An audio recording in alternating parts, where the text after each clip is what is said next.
will share my desktop and just go through our disclaimer real quickly, but while my desktop's loading, welcome to the roundtable. I'm Tom Nunemaker with Capital Discussions, and we have Ricardo from Option Elements Spanish Division with us today. And before we jump into the conversation, just Capital Discussions is not a broker-dealer or an investment advisor. This presentation is for educational purposes only.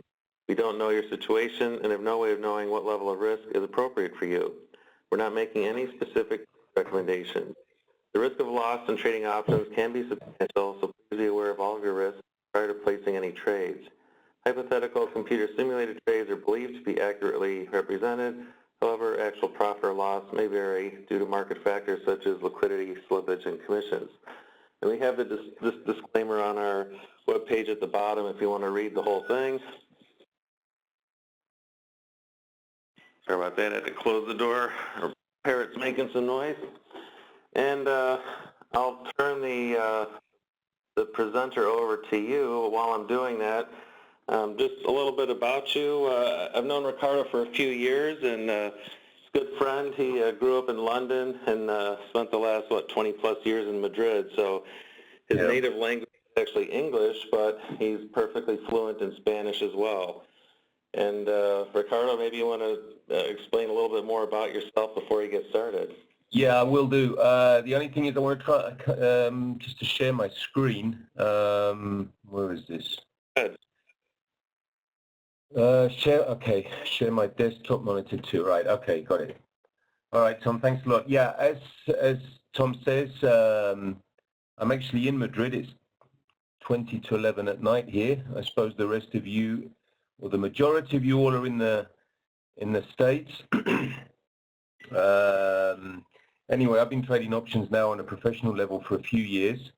I've been involved in the Option Elements, which is an online school of options trading, basically managing the Spanish division now for about 2 years. I'm also the European representative for OptionView, which is the #1 software in options trading in the world. I'll be using OptionView today to illustrate what I'm going to be talking about, and well, many other things related to options trading also. As Tom says, I am here in Madrid. I've been here in Madrid now for about sort of the last 30 years or so, but I am actually English. Right, well, I'll start with the presentation. Thanks, Tom. The presentation, yeah, I suppose you're recording this, so I won't be doing anything on that. Yeah, it's recording. Okay, great. What I'm going to be presenting tonight, or this afternoon to you guys, is something that I basically do every month. I trade for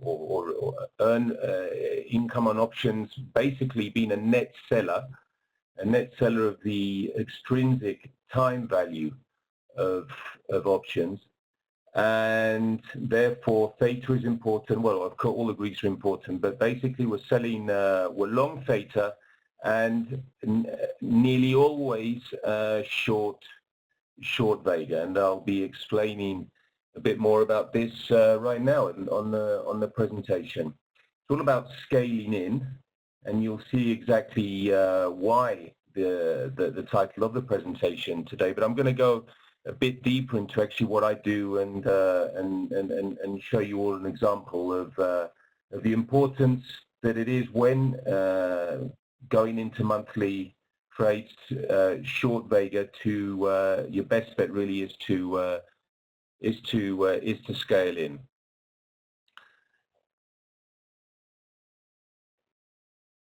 Right, now then, first of all, I'd like to talk just a bit about IV, implied volatility, and Vega. I suppose you can see my screen without any problems. If that is not the case, please someone let me know. I've got the chat up here.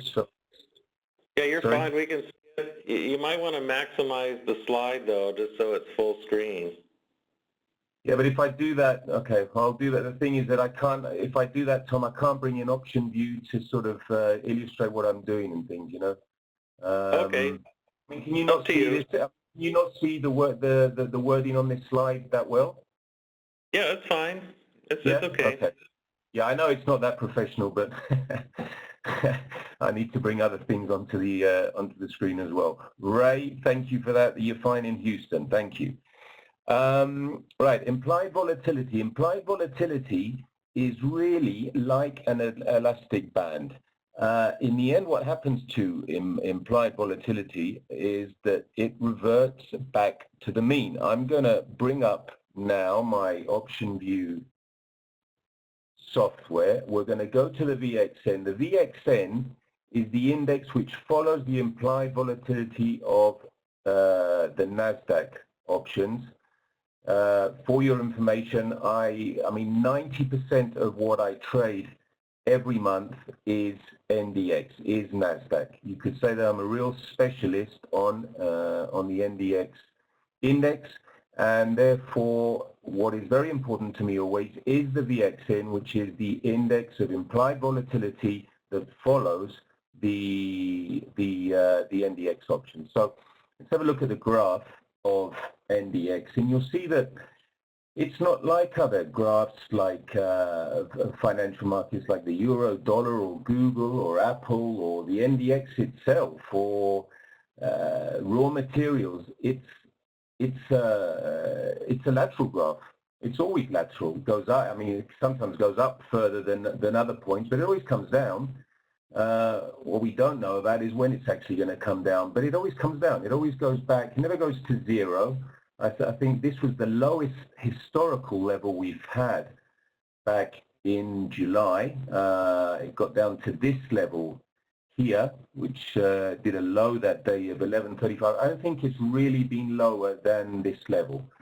So it never goes to zero, obviously. It goes sort of down to this level, 11, 12, 13, 14, and then with time sort of goes up again, goes up to different higher levels, but always comes down. It's not like the NDX chart. I don't know what's option view. You've got some data in wrong there, and they've got this graph a bit messed up at the moment. But I mean, you know, we've been in a bullish market for the last few months, years in the States. The Russell. You know, I've got currencies here. No, the currencies have been taken away. I mean, you know, or Baidu. I mean, I think you'd all understand what I'm saying is that usually you get a bit more tendency in most graphs of other financial underlines, but not the VXN, not the RVX, which is the same implied volatility index of the Russell, or the VIX, which is the same on the SP 500. They're always lateral. They always revert to the mean. Let me go back to the presentation. So this is the first thing I wanted to point out.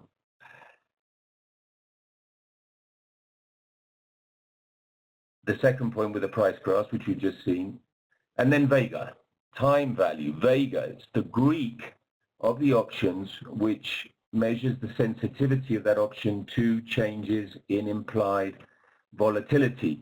And as we get nearer to expiration, Vega comes from being a pretty big and major part of the pricing of options to nothing as we reach that last day of expiration. Now here I brought up the chain of options for NDX.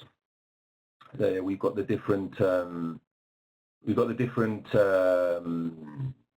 expirations up here. December, these are these are all monthly options. November, I haven't got the weeklies up. November, December, January, March. And here are the different strikes. The puts are down here below, the calls are up there. What I'm going to do, we'll leave delta. I'll get the theta. I'll change the theta column to Vega. And you'll see that as far out as June of next year, we'll take these puts that are at the money. NDX has just closed about half an hour ago or so tonight at 4,163. So the at the money put is this one here, 4,175, which has got a Vega in the June options of $1,300. This means that any change of 1% in the June options of implied volatility is going to vary the price of those options in $1,300. If implied volatility goes down of the June options, in particular this strike, the price of this option will fall $1,300, and if it goes up 1%, will increase $1,300. Yet March, it's not as high as that, as 1,300. It's a sort of 1,010. January, getting much nearer now to expiration, 732. December, 570. And November, there's only 15 days until the expiration of November, 335. So as we get on in towards the expiration of options, the Vega, the sensitivity of the options to implied volatility really goes to nothing. And what happens with as theta also, because theta does the opposite. Theta becomes larger. The options, because of time, because of just of one day going past, they lose value also. That's theta. I'm sure most of you are aware of how theta works, and theta works different to the sensitivity of Vega. It actually becomes exponentially bigger as larger sort of factor as we get nearer to expiration. High implied volatility means high extrinsic value of options. It means high time value of options. And I'm going to show an example of this now, especially in the puts, because of the skew of implied volatility on the downside, on the strikes further down for most underlying, not for raw materials and things, but at least for indexes, companies, for most financial underlines, the skew gets the implied volatility gets higher as we go further down on the strikes. This is because of, well, people panicking in the market and things when the markets fall.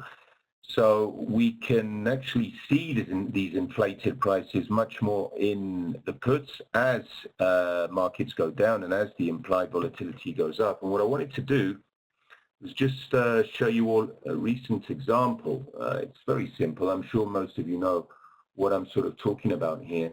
But go into Backtrader. Backtrader is sort of a time machine that we've got on the software of OptionView, where we can actually, they've got about 14 years of historical data where we can actually go forward every half hour and look at our positions, make adjustments, etc., etc., etc. It really is like a time machine.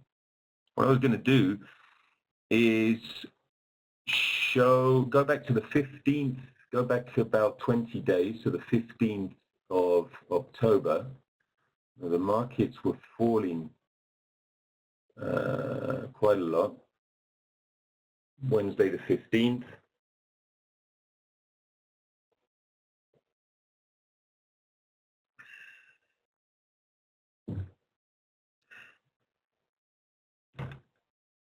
I'm just checking the chat if there's anything particular there.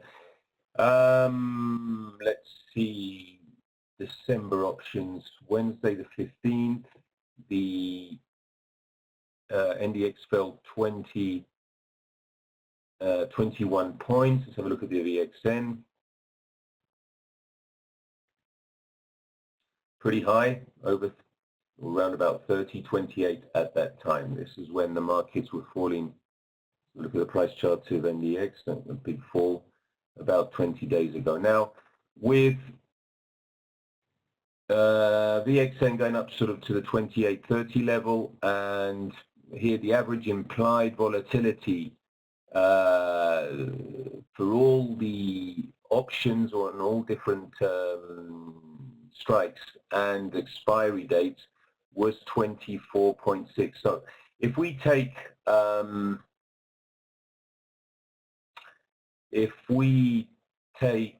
these December options at the money, I'm going to put the implied volatility of the options here as well. 24.8. These puts, 3,800 puts, 24.8, and their price was $163.95. Sort of $164. Now, 2 weeks later, obviously 2 weeks have gone past, and Theta is going to make a bit of a mark on the options as well. But let's have a look 2 weeks later. As the markets climb again, and as that implied volatility starts going down, the difference in price of the puts at the money. We'll have a look at the VXN as well, and this average implied volatility level here. I realize that 2 weeks have gone past, so Theta is also, as I said, is going to affect the prices, but sort of not that much. Here we've got average implied volatility. It's gone down about 10 points. Let's have a look at the VXN. VXN has also gone down sort of more than 10 points. And let's have a look at the price of those at the money puts. These are puts at, the same level as where the underlying is. They're the at the monies. These ones aren't 3,800 anymore. It's the 4,100 because that's where the NDX is. December, and they're worth $97. That's a fall of nearly $70. Nearly $70. Now, if we use the multiplier, that's $700 for each put at the money. So what I'm trying to illustrate through this is how important implied volatility and its levels and its changes, how they really do play an awful big role on the prices of options. And here we're talking about options that, you know, they're not that far back in expiry. I mean, you know, with regard to monthly options, they're the second series. They'll be expiring in 50 days. So huge inflated prices when we have high implied volatility.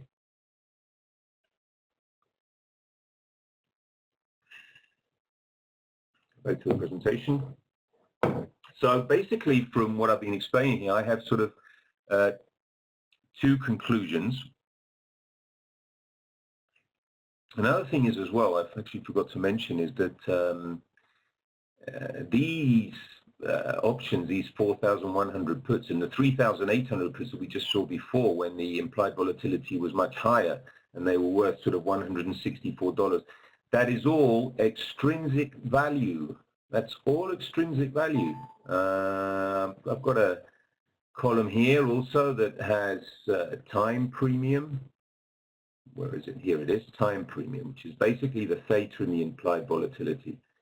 And of course, if these puts are out of the money, and they are because the NDX finished 10 cents above its strike level, it means it's completely out of the money. So obviously that its whole price is extrinsic time value. And those puts we saw before 2 weeks earlier, 3,800, $164, and there was about 64 days to expiration, was all extrinsic value.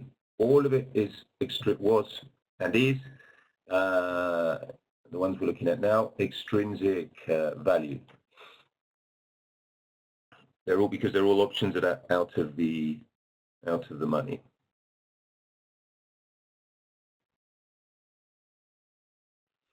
And just before going on with the explanation, there's sort of the two conclusions that I wanted to show you all.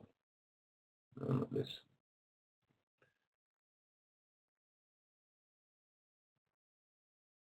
I wanted to show you all this, this graph of theta, which I'm sure many of you are familiar with. I did ask Tom earlier today if we were using WebEx, because I know that they've got this pen that I can use. I think it's going to be the only time I'm going to be using the pen tonight. But I want to draw something here that, quite honestly, I've never really seen drawn before. You know, as I've mentioned earlier in the presentation, and I'm sure most of you know, theta, the fall in time value of the options as we get nearer to expiration is it accelerates. Sort of here we've got 90 days out, 85, 80. You know, the line as it falls is the steepness of the line becomes much more so as we get nearer to expiration. This is the sort of the typical theta curve telling us how much theta accelerates as we get nearer to expiration. But what I want to draw here is sort of what's happening to the volatility as well. It's a bit of a, I'm going to just draw it myself. I haven't actually done this on a graph ever, but I will be doing it, I think. I think it's worth doing it.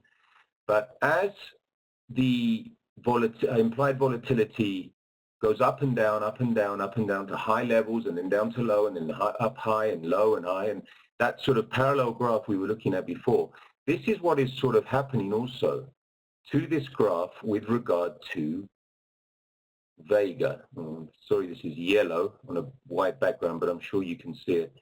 Is that also the prices of options are going sort of up and down and up and down as the implied volatility goes up and down and up and down. But because Vega becomes less sensitive as we get nearer to expiration, however high implied volatility goes, options that have just got 1 day left, you can have, I mean, you can have the VIX or the VXN or whatever at 100. I don't care, 100. But if there are only 2 days left of life in the options that you're dealing with, it's not really going to change their price an awful lot. That's why there's not enough time there for them to start crossing levels of strikes and becoming possibly in the money or out of the money or whatever. That's why Vega becomes less sensitive as time goes by. So I wanted to show this. One day I'll do this as a sort of a proper graph. But as implied volatility goes up and down, as we get nearer to the end of the life of the option, its time value in its regard to implied volatility in Vega sort of works like this. They will be getting expensive and cheap and expensive and cheap, but they'll be getting, in general, they'll be getting much cheaper because we're coming to the end of their life, and Vega is much less sensitive. Okay? Please, if there's something I haven't explained properly or anyone's got any doubts or anything, you can always, any question. I've got the chat here, I can see it, so I'll answer anything as we go. Okay, back to the presentation and the sort of the two conclusions.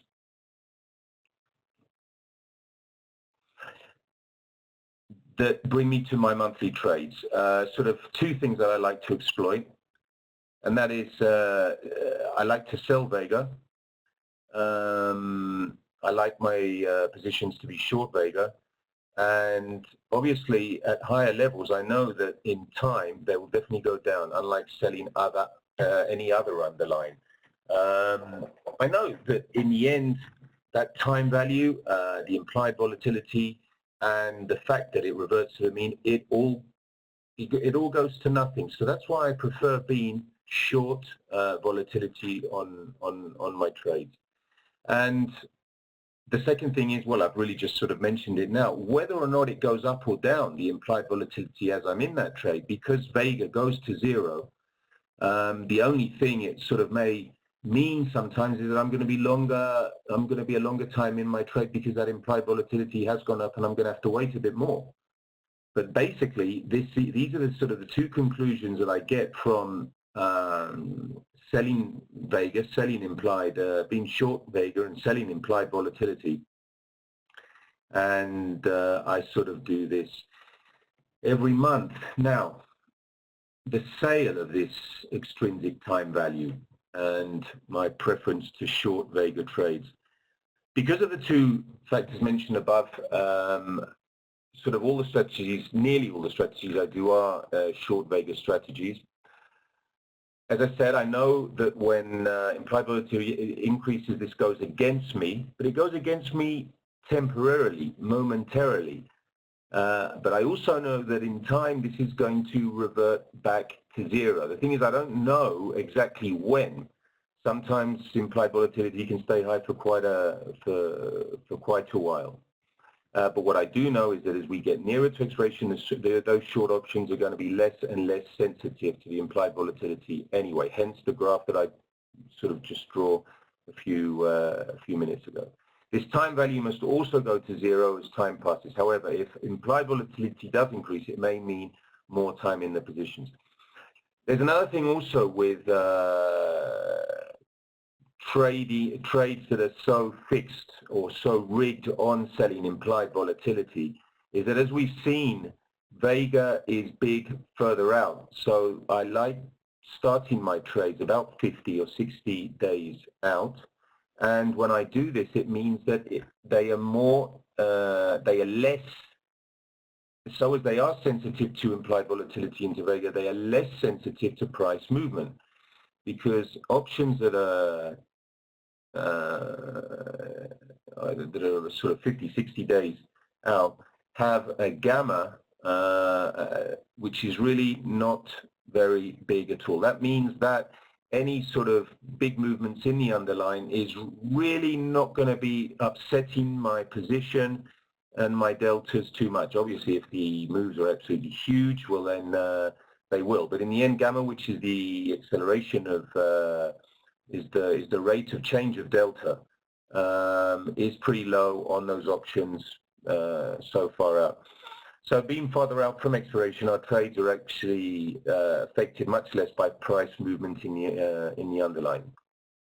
If we are going to manage our trades purely on changes in delta, which is what I do and which is what I'm going to show you now, this means that adjustment points are usually few and far between. I don't really have to adjust that much because my only parameter for adjusting the deltas really do not change that much. As I say, my monthly strategy is always very similar in style in what I'm explaining here. Now, one of the keys to all this is how to know the ideal moment for actually starting the trade. Obviously, the best way in starting a short Vega trade is when implied volatility is at its highest. But how do I know at the time that it is at its highest point?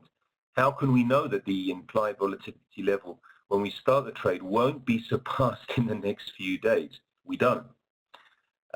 We know it reverts to the mean, but we don't know exactly when. As I said before, we could have high volatility for quite a time. So hence the title of the presentation today, Scaling In. That's sort of the answer. It's not a 100% clear-cut solution for the problem, but it really does go a long way into fixing the dilemma. Patience is important. You've got to look for days when there are sort of increases in implied volatility, spikes in implied volatility, and sort of scale into the trade at different time intervals. Like anything in trading, as I said, it's not a sure solution, but it really does go a long way to solving many problems when the timing of our entries are not quite up to scratch. Now, what I wanted to do was just quickly show you an example of this, a very recent example, sort of my July trade using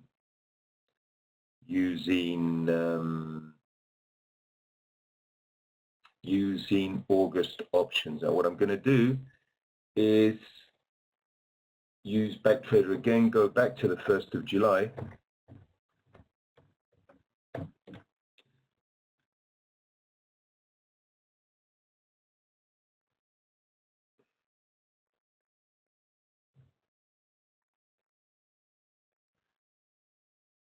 Right.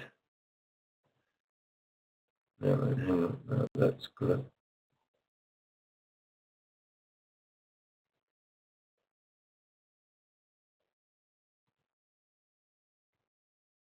Just bear with me, please, till I get this fixed up. Yeah, no problem. Yeah. Is it the account? Yeah, okay. So 1st of July, what I'm going to do actually is just show you quickly how I would have done this trade without scaling in, just sort of putting on the trade as a whole from the beginning and see how it finishes. It's luckily enough it's a month where there's really hardly any adjustments to do, so we're not going to be losing time on doing adjustments and things. And then show you the exact same lapse of time from the 1st of July till the end of the trade, but sort of scaling in about three different times. So it's let's go back sort of to 9. I've got this on European time, 9:30. This would be 3:30 in New York. Half an hour to the close of the U.S. markets. 1st of July, back in the summer. August options, and what you're going to see, what I'm going to put up here is basically very similar to what I do every month.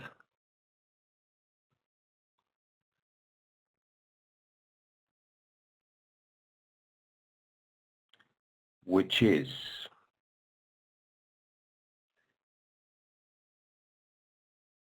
the sale of several put spreads, sort of a delta 10 more or less.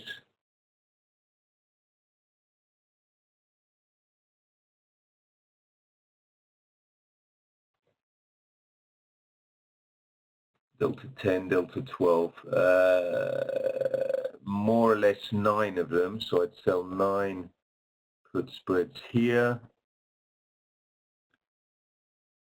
2 strikes between the bought part, between the long part of the spread and the short part of the spread, so that's the sale of 9 put spreads, 3675, 3625. This is sort of the main part of the position that's giving us theta.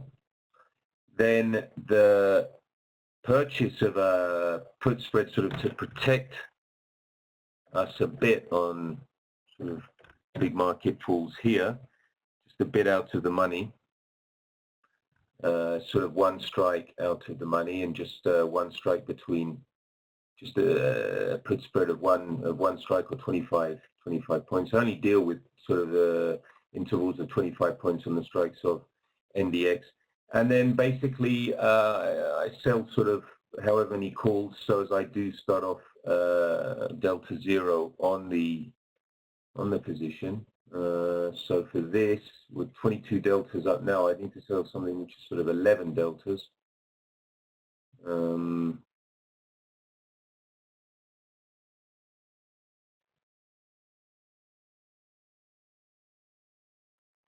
See if I sell here. Well, that'll do. That'll do. So that's sort of a typical trade. I'll put the graph up by, you know, for a month. Do you sell those calls naked? Yeah, but if it is a Reg T, I don't know I don't know what's happened here with the please don't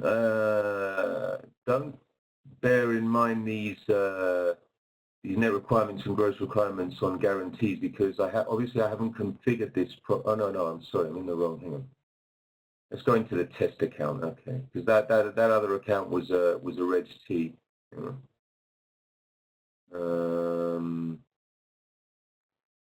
And maybe, yeah, can you maybe instead of showing Vega, show the delta? Yeah.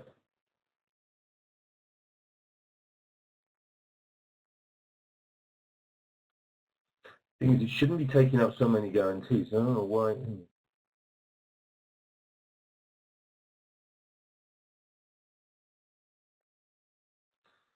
All right. I mean, I'm not going to start configuring the guarantees of this account now in OptionView, but I mean, usually on guarantees for this sort of position on a margin portfolio account, sort of it's taking up 40,000 or something like that. No way, 158,000.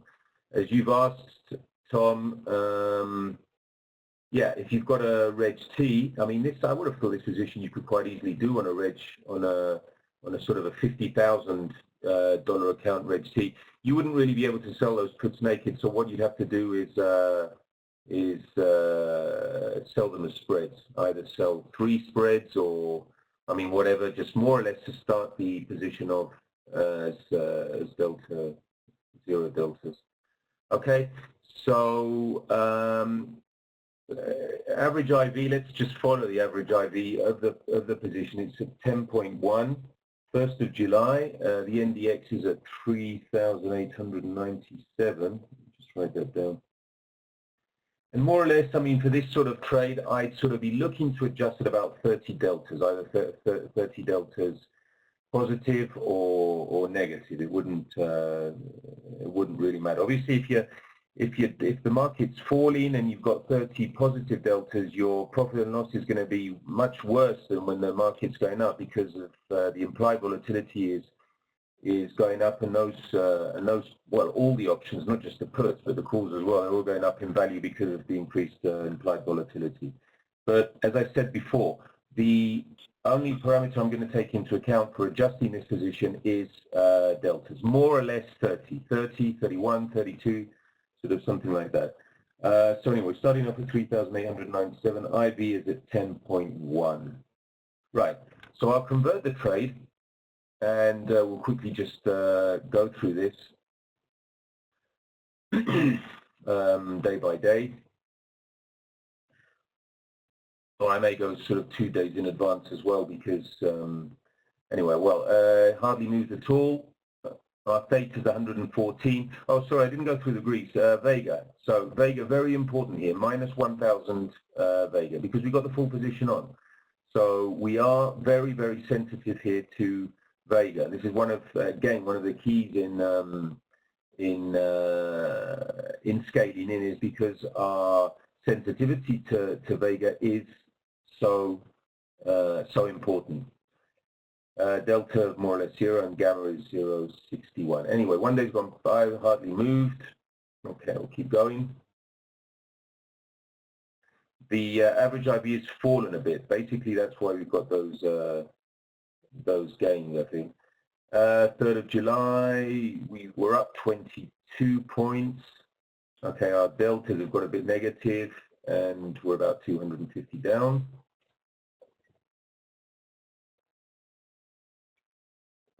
Sorry, Ray, I didn't see your comment there about showing the delta column. I'm sorry.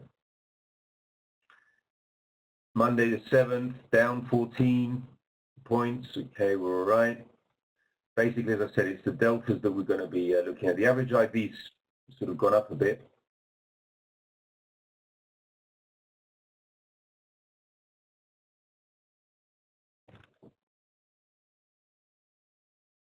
Okay, here it's, well, we're down 45 points this day. Our deltas are okay. Here, IV's gone up to 11.8, so here we're down a bit now. I'm going to go on a sort of 3 days, so as we don't take too long on this.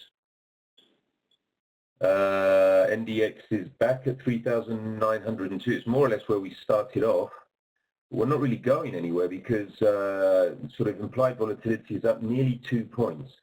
So, you know, we're in the center of our graph. Our delta 0. We haven't really gone anywhere, but we're not up on the position because theta obviously has been working somewhat there. But because we're so short on Vega, we've got such a huge sensitivity to Vega, and the implied volatility has gone up. We're actually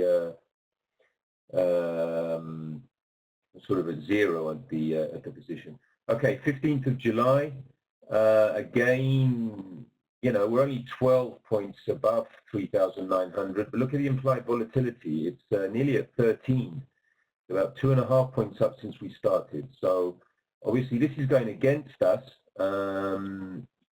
We've got theta working for us, but implied volatility, which is also another part of the extrinsic time values we've been seeing in the presentation, is going against us. So, you know, we're really not that high up in profit because of that increase in implied volatility. Actually, what I'm going to do is just quickly show you here on the if I just have a look at the just check out the these lines, the timelines, these 4 different intervals of timelines. We've got t plus 0, which is the line today, then t plus 8, t plus 16, t plus 23. T plus 31 is the actual line at expiration, which will always be the same. But if I here on the volatility change sort of put volatility up 5 points, you'll see how all these lines go sort of into losses,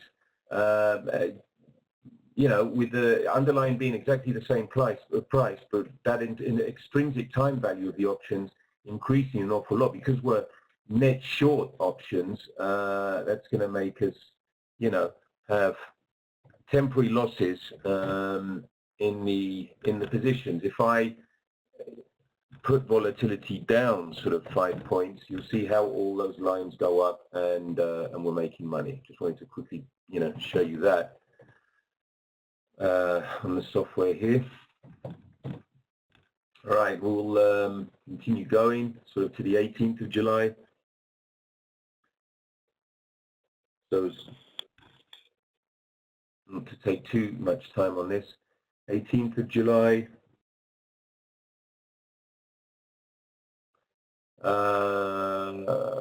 Right, we're about 40 points up from where we started. Okay, now we're up a bit, 895. We're still nearly 1.5 points above where we started at implied volatility, but it has come down a bit in the past few days. And here theta is it's showing its work now, sort of being $900 up.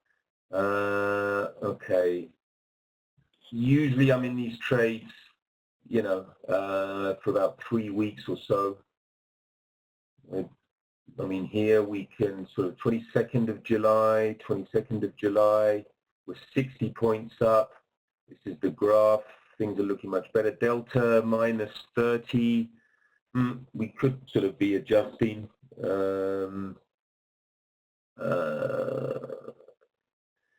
go one more day, see what happens, 23rd. Do you have a predefined point where you would take off the calls on the upside? Well, I'm thinking about that now. They've actually doubled in price. If you look at over here, they were sold at 7. They're now worth about 14. I'd move them out once and then I wouldn't do it again. So I think Delta 49 now we're definitely, and we've actually lost a lot of what we were making because of just going 1 day in advance and going up 26 points. So what we can do here is buy these and just bring them out a bit like that. Our deltas, we correct our deltas quite a bit, but not really enough. What we could do is actually sell this spread here as well, and at least like that the deltas get a bit better. We could actually bring up this put spread, but I don't want to do too much because this isn't really the important part of what I'm showing. Well, let's convert these. There we've made the trade wider, and we've corrected our deltas a bit, but basically we can get out of this trade. Well, look, so this is a Thursday. We'll go until, well, that's got a bit better. One up 700. We'll get out on the Friday. Friday because of the weekend. you know, a bit of premium would have come out from the options because of the weekend. Index has fallen 22 points, so we're up 1,200. So we'll get out of that 1,200. We've been in the trade for about 3 weeks, which is more or less sort of a bit normal. I usually look for about, well, no, that's, you know, 1,200. I mean, we're usually looking for about 2.5% a month on the trade, so that would be okay. So that's 1,000 plus 1,200. Right. Now then, let's go back to, let's change accounts so as I don't have to take away these trades. We'll go to test account 2 and go back to the 1st of July. And we're going to do this but scaling in, sort of 3 or 4 times. Scaling in, we're sort of waiting for implied volatility sort of to peak a bit and constructing the traders on that as implied volatility goes up. So we're back to Tuesday, the 1st of July, 21:30. The implied volatility is at 10.1. Now, this was sort of the starting point, but what I may do, I could sort of be the first week just waiting for implied volatility to peak a bit to make my entrance or my first sort of entrance on the traders as best possible. No, I'd be about a week. I'd give myself a week to make that first entrance on the trade. So 10.1, I think, you know, I'd sort of wait at least 1 day, and as I say, up to 7, looking for, here it's gone down, so I wouldn't do it on that day. I'd give myself a week. If after a week sort of implied volatility really hasn't gone up, then I would have to start getting my trade on, even though we do have low levels of implied volatility. Okay, 9.5, really no change. Monday the 7th. Monday the 7th, 10.8. I'll take it 1 more day, and we're sort of back to where we started a week ago. Went down 14 points then. What's this? The 8th of July. I mean, I would have to start getting the trade on definitely now. And here, look, it's down. This day it's down 45 points. There we go on the price chart. So this is an excellent day to start. The average IV has gone up. It's at 11.8. So what I do is the following. I'm not going to put the whole trade on. I'm going to scale in because I mean, yeah, we've got this fall now in NDX, but it's most probably just some sort of a correction, as I mentioned earlier. We're in very strong sort of bull trend markets in the States for the last few months and years. So sort of any corrections that we hear, this was sort of back in March, April. It did go down a bit, but only to continue continue its direction going up. So, you know, many times you sort of see these pullbacks and they are just corrections. So just in case it is a correction and it's going to be going up again after this Tuesday, the 8th of July, we are going to get a bit of a trade on. But you never know. The thing is, you never know. And this is why we've got to do the scaling in. You know, or this could be the start of a huge market correction, and we're going to get chances tomorrow and the day after and things to get our more of our trade on at higher levels. So what I do here is, instead of selling 9 put spreads, I'd sell 3. Again, sort of delta 10, so minus 3. Here the put spread would have to be further out because it's not a put spread now that's defending 9 short put spreads. It's only defending 3. So we can do that sort of here. And we'd sell 1 call to make this delta 0, sort of this one here. All right, so that's, you know, about a third of the position that we of the 4 position that we looked at earlier, was selling Vega nearly 300 at this level, at an average implied volatility of 11.8. Theta is just 40 a day. Gamma is very, very low. It's what I was saying before. It makes us very, not that sensitive really to huge market movements. And again, we're going to be sort of adjusting our position at more or less, 30 deltas positive or negative. Another thing about scaling in with these positions also is that when you do decide to put another bit of the position on, you can actually correct your deltas as you do that as well, if you want. I don't always do that, but if you want, you can adjust your deltas a bit as you continue putting your position on. So let's convert this. George, do you have any real trades that went through and survived the big moves of the market in the last 2 weeks? No, I've actually lost money, George, in the I've lost money I've lost money in October. It's been the only month I've lost money, I have to say. But I lost money not because of the down movement and not because of the increased implied volatility and extrinsic time value of the options going up. No, it's been, if now when we get out of back trade, I'll sort of show you the graph of the NDX. It's the way it's come back. It's come back and gone to higher levels. It's in historical maximums again and everything else, much quicker and in much less time than it did to come down.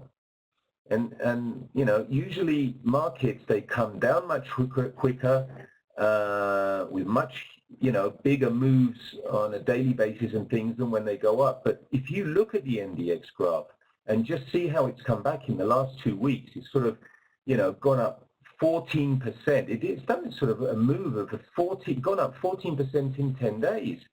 And funnily enough as well, the implied volatility has not come down in the same fashion. The implied volatility is not at minimum levels again. Implied volatilities, I don't know what it sort of finished at today, but sort of 15 or something like that. It's not down at 11 like it was a few weeks ago.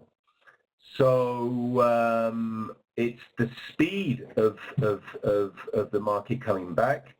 It's usually, I don't have a bias on market direction, but I've heard so many people saying as the market was coming back that it was sort of going to get up to, I don't know, the 100 average level or the 200-day average level or the Fibonacci this and the Fibonacci that, and then was going to sort of fall again.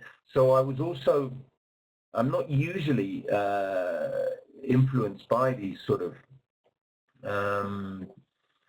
comments and opinions on market tendency, but if I'm truly honest to you, I think I was a bit this time, and I was sort of thinking that the market was going to fall again. So I was letting my negative deltas sort of get a bit out of hand, and in the end, it just kept going up and up and up and up and up, and yeah, I've lost money in October. I've lost money because of the speed of that coming back and a bit of a bias on thinking that the market was going to fall again. Thanks, Ray. 13 VXN 15.69. Yeah, that's it. You see, we're at maximum historical maximums again on the NDX. Yet the implied volatility has not come down in the same fashion. It hasn't sort of accompanied that increase in the index. So yeah, I have lost money now in October. Right, so we've converted that trade. Let's okay, so we'll take it on from there. 9th of July.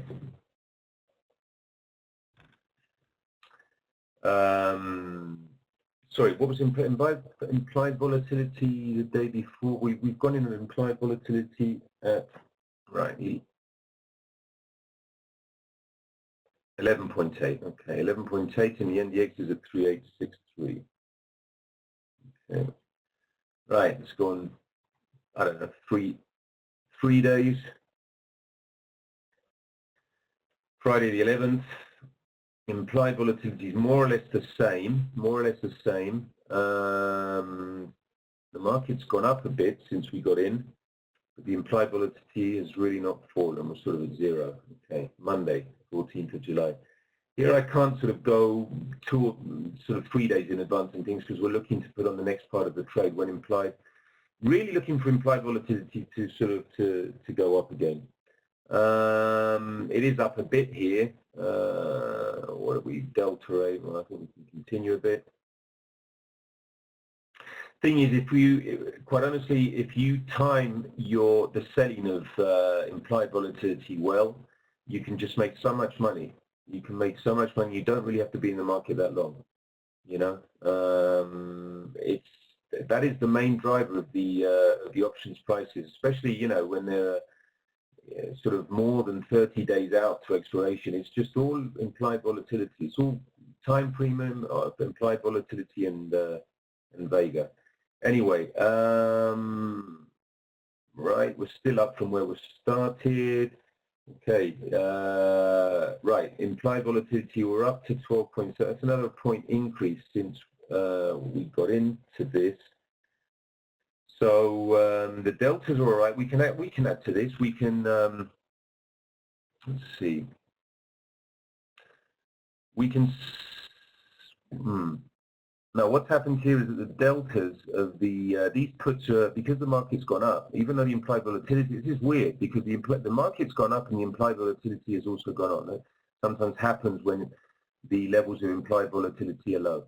But because the market's gone up, the deltas of these puts, they're quite far out of the money now. They're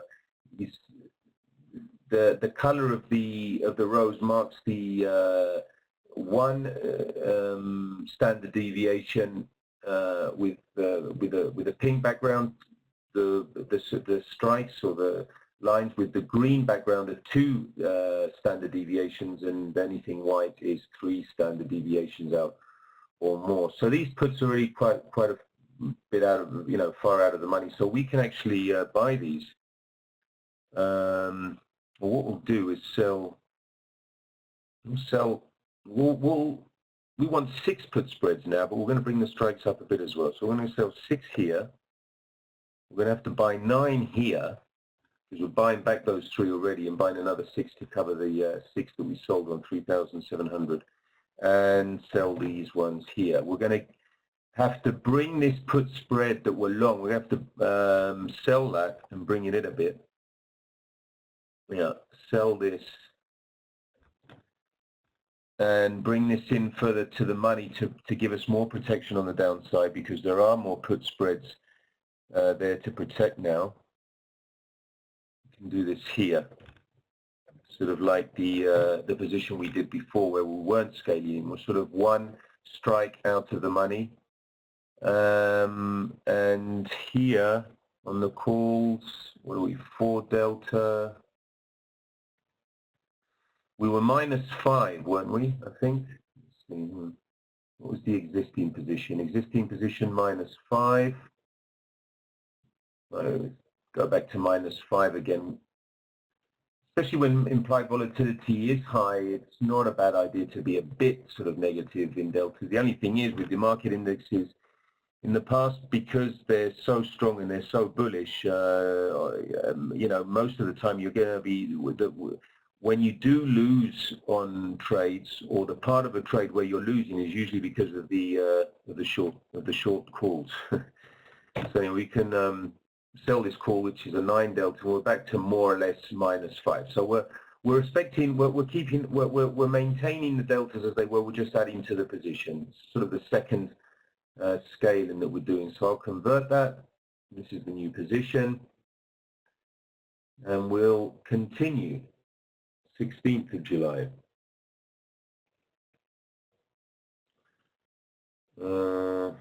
Basically keeping an eye on deltas and our implied volatility. Okay, implied volatility has gone down a bit, and that's helped us. We're up 370.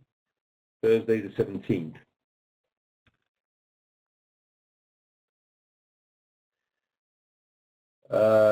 Well, implied volatility is up nearly at 14. We're down 51 points. Right, we can Plus, it's the 17th of July already. We're quite a way into the sort of the trade and the month, so we can add to this. We can add to this. It's most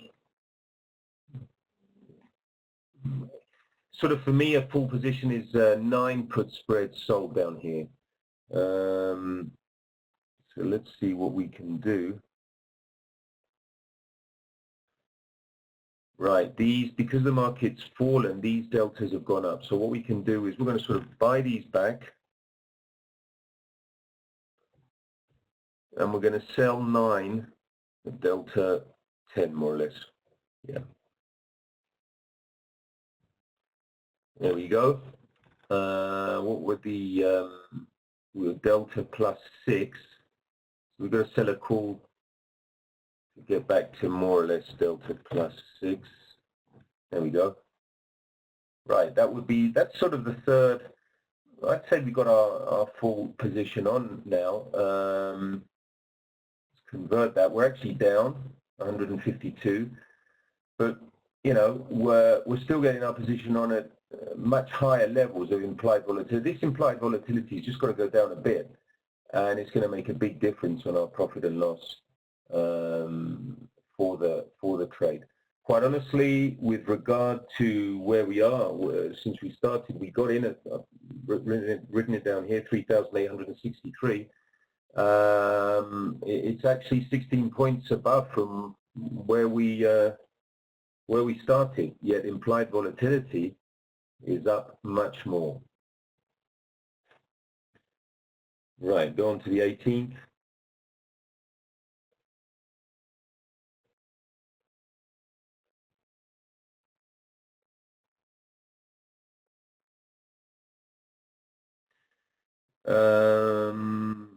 Okay, well, it's gone up 62 points. Well, that's a big move.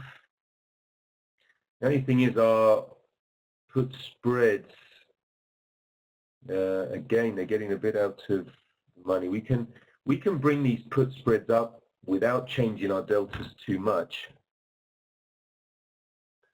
We've made quite a bit of money off these put spreads. These ones we sold at nearly $15, and now they're only worth $6.40. So do an inverse sort of seller butterfly here. Basically, we're just bringing up the put spreads. They're not even at delta 10, they'd be at delta 7 here, right? That's something I'm doing. That doesn't really comply to the deltas we had. I did say adjustments at about 30 deltas, but when I do see the puts so sort of far out of the money, I do tend to bring them up just a little bit. Okay, well, we're near the end of this. On the 21st, on the other trade, I think we got out on the Friday of this week. Now look, we're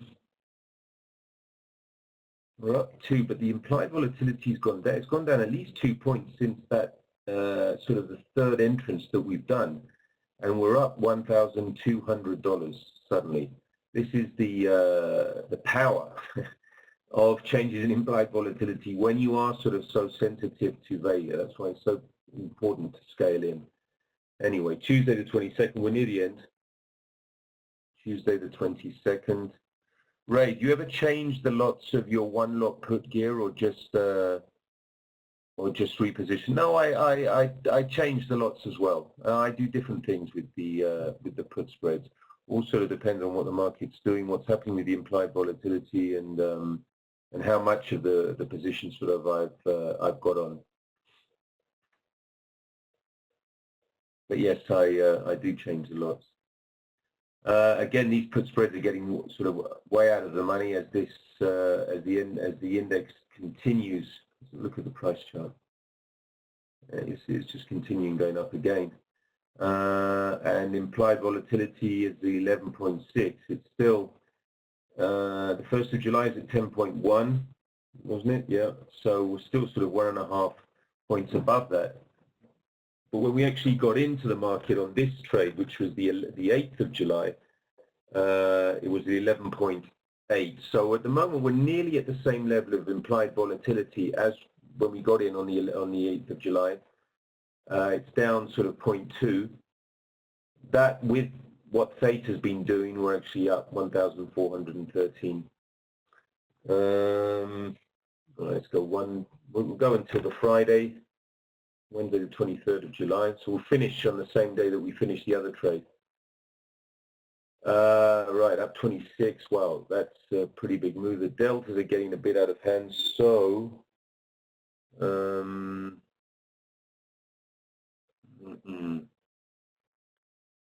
again, I think what we're going to have to do is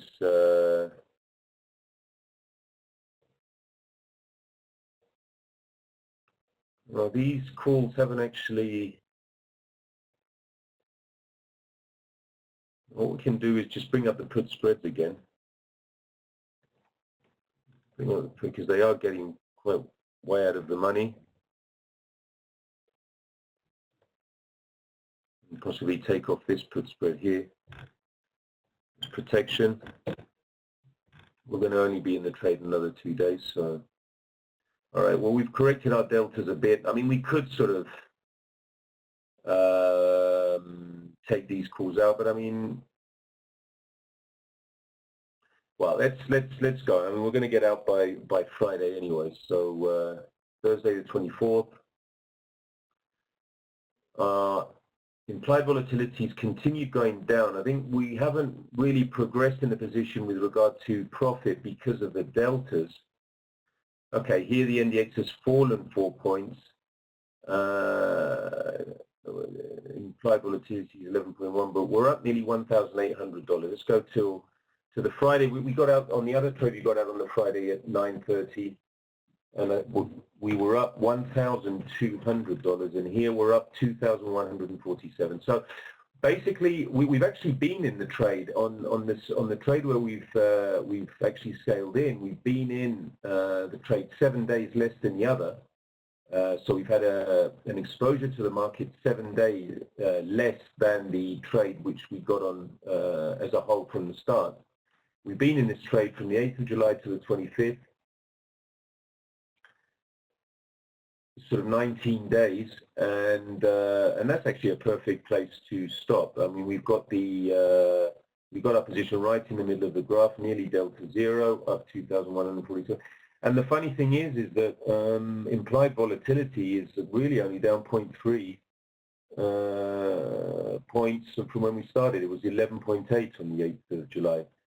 So really what's happened here is that the sensitivity, that fall in sensitivity of the options to the implied volatility, which is basically Vega, is really what's helping us, plus Theta, obviously. So, you know, just to finish off the presentation, I wrote this down, sort of, you know, the advantages. We base our, of scaling, we base our entrance of implied volatility on a much wider scale average. We avoid getting underwater pretty quickly in the trade from volatility spike. Sort of, you know, you can put your whole trade on, and 1 day later or 2 days later, you get this huge spike in volatility, and you can be under, I don't know, on these sort of size trades, $2,000 or something, and you know, you can be the rest of the month sort of getting back from that. Yeah, I had last year that I was underwater on day 2, and then it was a 60-day trade. I didn't get back to positive until the last week before expiration. Yeah, I mean, that, you know, Tom, basically what I'm doing here, I'm trading volatility. I've explained why. I've explained what happens to implied volatility, what the graphs are, how it reverts to the mean, and how Vega becomes less and less as time goes on. But by doing this sort of trading, you are very, very exposed to movements in implied volatility, which is, you know, and increases in that time value of the options. So, you know, if you do get these, you know, if you sort of do put the whole trade on, and you get underwater quickly and things, that's what happens. You're going to have to go nearly until the end of the trade, the end of the month, until they expire or whatever, really to get back. So this is what, you know, the scaling in is all about a bit. But you know, you've got to keep your cool when you see that the extrinsic time value of the options is going up, because and you've got to realize, you've got to know that with time that'll go. With time that'll go. I don't know exactly when. As I said, I don't know when the implied volatility is going to come down, and it may go up much further than the level where you got in at. But in the end of it, you know, it'll go, and the options will become less sensitive to any levels of implied volatility as time goes by. It's all extrinsic value. It's, you know, these options, I'm selling puts sort of at 10 deltas or sometimes 9 or 8 deltas, more or less mean the probability that option has of getting in the money. So 10 deltas is 10% probability, or 9 deltas is 9% probability. I mean, there's still options that are quite a way out. It doesn't mean that the NDX or any other underlying can't get down there. Of course it can. This is trading. There's no holy grail on anything, and anything can happen. But the essence of what I do and the why of scaling in is basically what the presentation is based upon. Anyway, I mean, sort of the third advantage here, we can also adjust slightly our deltas in the position as we put the trade on. Psychologically, I find it much more smoothing, a much more conservative approach. I feel much better. I am quite a conservative person anyway, so maybe that goes a bit with my nature. But I find psychologically it's much better, sort of, to helps me an awful lot to put the trades on like that. And in the end, you know, psychology is sort of is 90% of trading sometimes. So that's a big help. And also, no need to always be in the market. You know, I mean, I was sort of today looking at. Let me just get out of this quickly. I was looking at the VXN. Obviously, to do these things in hindsight, you know, it's not. It's obviously not the thing to do. But I was sort of looking at the VXN today, and I drew this parallel line here at 19, and I was thinking, well, look, what, you know, I could have gone through the year 2013 to 2014 just selling, just getting into these positions when the VXN hits 19. And you know what? I think I would have done really, really well. I would have been in the market very seldom. In 2013, I'd get in the market here 1, 2, 3, 4 times. And look how, you know, of course it goes, sometimes it goes a bit above, but in the end it comes down. The worst time would have been what we've had sort of 2 weeks ago, whatever. It went up to 30 odd. But in the end it's come down as well. You know, so it is good. Being patient and quite honestly, being in the market as least time possible and making the same amount of money. You know. So. Guidelines of how far out you start looking, and how what's the shortest time before expiration before you want your whole position on? Not really. I usually start looking sort of 60 days out or whatever. I can be sort of about a week, as I mentioned now in the presentation, sort of looking for that first entrance, you know, up to 7 or 8 days. So that, you know, from 60 days, that may take me down to sort of 52 days out or something like that. And I don't have a set time where I want the whole trade on, but I would have thought, I mean, before 35 days, definitely, yeah. Because I like to be out at least by sort of 22, 23, 24 days to expiration. I don't like to be in trades any nearer to expiration, because gamma gets bigger and I'm much more susceptible to price movements in the underlying. You see, the thing is, Tom and everyone else, is that when you start losing money because of changes in delta, that means that there are options there that are becoming closer and closer to the other way around. The underlying is getting closer and closer to those options that you're sold. You know, those puts, instead of being 10 deltas, they're going to sort of be going up to 16, 18, 20 deltas, 25, or the same with the calls. And I don't like that. I don't like that. I don't like losing, being down on my trade because of market movements. I don't mind so much being down on my trade because the extrinsic value of the options is increasing because implied volatility is increasing. It's just time value. It's just time, and I know that's going to go. With time, it's going to go. So I don't like being in trades really much longer than sort of 24, 25 days to expiration. Ray is asking, my hole is so deep I can't even throw the dirt out. Yeah, Dan Harvey had that quote in our trading group meeting. It's a good one. All right. Now, you did mention that that's your first loss in a long time, but you're still up money for the year, right? Yeah. And I've lost quite a bit in October. I mean, I took a big hit. I've lost about 3 months of winnings, I'd say. So yeah, it's okay for the year. I hope the last 2 months of the year will go like the rest of the year, not like last month. And I always look, Tom, to be sort of 20% for the year, 22%, 23. I'm a pretty conservative guy, and I like to sleep at night as well. Well, I don't see any more questions, so if anybody has any questions, they can reach you, I think, at ricardo@optionelements.com, right? That's right, yeah. Let me just put that in the chat if anybody wants to contact directly. That's Ricardo's email address. And we really appreciate you coming on, and it's always good to scale in and kind of play volatility. I know a lot of people try to enter on down days when the volatility spikes, but this is a good example of why you want to do that. Yeah, that's right.